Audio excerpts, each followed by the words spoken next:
அனைவருக்கும் வணக்கம். இந்த நாட்டாம படத்துல வர்ற மாரி தான். 18 வருஷம் பட்டும் திருந்தலியே அப்படின்ன மாரி, இந்த ரஞ்சிதா வந்து எவ்வளோதான் சூடுபட்டாலும், அவங்க வந்து திரும்பவும் விஜய் மாமா அப்படின்ட்டு தான் நிக்கிறாங்க. ஏன்னா, அவங்களுக்கு ஒரு சின்ன கேப் கிடைச்சா, அதில கிடா வெட்டுற மாரி சில விஷயங்கள பண்ணியிருந்தாங்க இந்த ரஞ்சிதா வந்து. ஏன்னா, அவங்க நார்மலா அ ஒரு துணி காய போடுறதுக்கு மொட்டை மாடிக்கு போறாங்க. அங்க பார்த்தா, விஜயோட ஷர்ட் வந்து காத்துல பறந்துகிட்டு இருக்கு. அது எதார்த்தமா இவங்க மேல வந்து விழுந்த உடனே, விஜய் மாமாவே இவங்க மேல விழுந்த மாரி, ஒரு பெருசா ஒரு கற்பனை கனவ கண்டுகிட்டு இருக்காங்க. அதுவும் ஒரு மொட்டை மாடியில நின்னு பட்ட பகல்ன்னு ஒரு பகல் கனவு தான் இந்த ரஞ்சிதா வந்து கண்டுட்டு இருக்காங்க. ஏன்னா, இவங்க கனவு ஒரு நாளும் பலிக்க போறதில்ல. இவங்களுக்கு விஜய் கிடைக்க போறதும் இல்ல அப்படிங்கிறது தெரியும். இருந்திருந்தும் அப்படி தெரிஞ்சிருந்தும் விஜய் மேல ஒரு ஆசை, அந்த மோகங்கிறது இருந்துகிட்டு தான் இருக்கு. அப்ப அவங்க அந்த மாரி பல கற்பனை பண்ணிக்கிட்டு இருக்காங்க. விஜய் மாமா நீங்க வந்து என்ன வந்து உங்கள வந்து நான் ஓடி வந்து கட்டி பிடிக்கணும் அப்படிங்கிற ஆசைய வந்து மனசுல யாருன்னா ரஞ்சிதா இன்னும் வளர்க்குறாங்க. அப்ப அந்த ஒரு விஷயத்த தான் அவங்க ராஜிகிட்டயுமே பேசுறாங்க.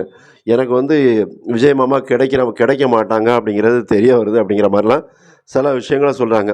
அப்ப இதில வந்து ராஜி என்ன பண்ணுவாங்க, அந்த ராஜமாதா வந்து ரஞ்சிதாவ அந்த மாரி ஒரு விஷயத்துக்குள்ள அதாவது விஜய் உனக்கு கிடைக்க மாட்டாங்க அப்படின்னு சொல்ட்டா, அப்ப நாளைக்கு அடுத்தால ரஞ்சிதா இவங்க கூடவே இருக்க மாட்டாங்க. அப்ப என்ன செய்வாங்க ராஜி வந்து ரஞ்சிதா கிட்ட இன்னும் கொஞ்சம் ஆசைய தூண்டுவாங்க. கண்டிப்பா நான் வந்து உனக்கு விஜய உன் பக்கம் தான் கொண்டு வருவேன். உனக்கும் விஜய்க்கும் தான் வாழ்க்கையில நீங்க வாழ்க்கை நடத்துவீங்க அப்படிங்கிற ரேஞ்சுக்கு டயலாக் விடுவாங்க. அதாவது ரேணுகாவ எப்படி தொரத்திடலாம், மல்லியும் அதே மாரி ஏதாவது ஒரு விஷயத்த பண்ணி, அவங்களையும் இந்த வீட்ட விட்டு தொரத்திடலாம் அப்படிங்கிற மாரி ஏதாவது ஒரு ஓவர் பில்டப் குடுத்து, ரஞ்சிதா மனசுல அதிகமான ஆசைய வளர்த்து விட்டுட்டு தான் இருப்பாங்க. அப்ப இந்த மொட்டை மாடியில வந்து நிக்கும்போது தான் அத மல்லியும் கேட்டுருந்தாங்க. மல்லி கேட்டுட்டு அதுக்கப்புறம் வந்து சில விஷயங்கள வந்து ரஞ்சிதாட்ட கேட்கும்போது, ரஞ்சிதா வந்து சேட் அப்படின்னு சொல்லி ஒப்பேத்திட்டு ஓடிருந்தாங்க.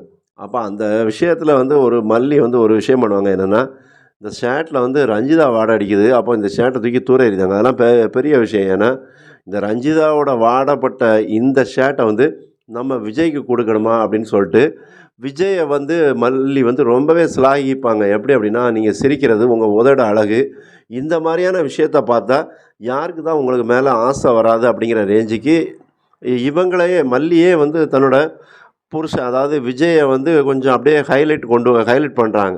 அப்படி பண்ணும்போது தான் அதில வந்து அவங்களுக்கே ஒரு சின்ன பொறாம வருது. எப்படின்னா, இந்த மாரி இருக்கும்போது எந்த பொண்ணுக்கு தான் உங்க மேல ஆசை வராது? உங்கள சுத்தி சுத்தி தானே வருவாங்க. அப்போ ஒரு பக்கம் வந்து ரேணுகா, இன்னொரு பக்கம் இந்த ரஞ்சிதா. இவங்கிட்ட இருந்து நான் எப்படி தான் உங்கள காப்பாத்த போறேன்? எப்படி தான் உங்கள நான் பாதுகாத்து வச்சுக்க போறேன்? அதுவும் என் முந்தானையில எப்படி நான் முடிஞ்சு வச்சுக்க போறேன்? அப்படிங்கிற ரேஞ்சுக்கு தான் மல்லி திங்க் பண்றாங்க. மல்லி நினைக்கிறதும் சரிதான். ஏன்னா, இந்த மாரிப்பட்ட விஜய வந்து எல்லாருமே வந்து அதாவது அவரு உதடு அழகோ, இல்ல சிரிப்பழகோ அது மட்டும் இல்ல, அவர் கேரக்டரும் நல்லா அழகா தான் இருக்கு. அதாவது ஒரு ஆணுக்கான அந்த வீரமும் சரி, அதே நேரத்தில அந்த பக்குவப்பட்ட பேச்சு, கண்ணியமான பேச்சு இது எல்லாமே வந்து ஒரு பெண்ண வந்து தான் பக்கம் இழுக்க தான் செய்யும். அந்த வகையில விஜய் கிட்ட ரஞ்சிதாவும் சரி, ரேணுகாவும் மயங்குறதுல எந்த ஆச்சரியமும் படுறதுக்கு இல்ல. ஏன் நிஷா கூட ஒரு கட்டத்தில விஜய கல்யாணம் பண்ணணும்னு தான் நெனச்சாங்க. அப்ப இது கிட்டத்தட்ட 3 பேரா ஆயிருது. அப்போ 3 பேரு இன்னும் அடுத்தால வேற எதுவும் கேரக்டர் கொண்டு வர போறாங்களான்னு தெரியல. அப்ப விஜய சுத்தி "கன்னி பெண்கள் நெஞ்சுக்குள் கையெழுத்து போட்டவன்" அப்படிங்கிற மாரி ஒரே சுத்தி சுத்தி ஒரு என்ன கன்னி பெண்கள் மயமா தான் இருந்துகிட்டு இருக்காங்க. அப்ப இவங்க கிட்ட இருந்து தான் வந்து இந்த மல்லி வந்து விஜய பாதுகாக்கணும். ஏன்னா ஒரு பாம்பு புத்து இருக்கு அப்படின்னா சுத்தி நாகப்பாம்புகள் இருக்க தான் செய்யும்.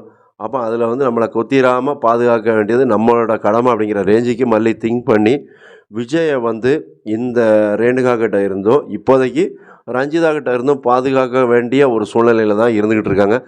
விஜய் வந்து அவரா போக மாட்டாரு. ஆனா விஜய் மனசுல வந்து ரேணுகா மேல ஒரு ஈர்ப்பு, அன்புங்கிறது இருக்க தான் செய்யுது. என்னதான் இருந்தாலும், அந்த முதல் காதல் அப்படிங்கிறது மறக்காது. அப்படி இருக்கிற சூழ்நிலையில தான், அத வந்து இந்த ரேணுகா தனக்கு சாதகமா பயன்படுத்துறாங்க. ஏன்னா, விஜய் உண்மையான அன்பு ரேணுகா மேல வச்சிருக்காங்க. அவங்க மனைவி இறக்கல, திரும்ப வந்துட்டாங்க அப்படிங்கிற ஒரு சந்தோஷத்துல தான் விஜய் இருக்கிறாங்க. அப்ப இந்த போலியா வந்த இந்த ரேணுகா வந்து, அத தனக்கு சாதகமா பயன்படுத்தி, விஜய தான் பக்கம் கொண்டு வந்துரணுங்கிறதுல தான் உறுதியா இருக்காங்க. அதனால தான் சில முடிவுகள் அந்த ஃபோட்டோ ஆல்பம் பார்த்து, தன்னை வந்து இன்னும் கொஞ்சம் மெருகேத்தணும்னு நினைக்கிறாங்க. அப்படி மெருகேத்தணும்னு நினைச்சது கடைசியா அவங்களுக்கே ஆபத்தா முடியுது. ஏன்னா, அங்க வந்து மல்லிய கூட்டு போனது அது அவங்களோட முட்டாள்தனம். அப்ப அங்க ஒரு பியூட்டி பார்லர் போனா, மல்லி ஏற்கனவே பியூட்டி. அப்ப அந்த இடத்துல வந்து அந்த பியூட்டி பார்லருக்கு போனா, பியூட்டி இன்னும் மெருகேற தான் செய்யும். ரேணுகாவுக்கு அந்த கொடுப்பனை இல்ல. அப்ப மல்லிய பார்த்தோனே ரேணுகாவுக்கு அப்படியே வயிறு பத்திக்கிட்டு எரியுது. என்னடா இது! நம்ம வந்து இவங்கள தேவையில்லாம கூட்டு வந்துட்டோமோ! அப்படின்னு சொல்லி, அப்ப இந்த இடத்துல வந்து விஜய மயக்கிற மாரி இப்ப இருக்கிறது யாருன்னா, மல்லி தான் இருக்கிறாங்க.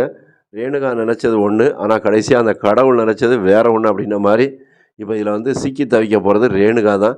அப்போ ரேணுகா கடைசியாக யார்கிட்ட புலம்புவாங்க? நிஷா கிட்ட புலம்புவாங்க. இல்லை அப்படின்னா ராஜிக்கிட்ட தான் புலம்புவாங்க. எப்படி புலம்புனாலும் அவங்க புலம்பல் தான். ஏன்னா இப்போ இருக்கிற இந்த பியூட்டியை பார்த்து விஜயே மல்லிகிட்ட மயங்க போகிறாரு. மறக்காமல் சப்ஸ்கிரைப் பண்ணுங்கள், கமெண்ட் பண்ணுங்கள். நன்றி.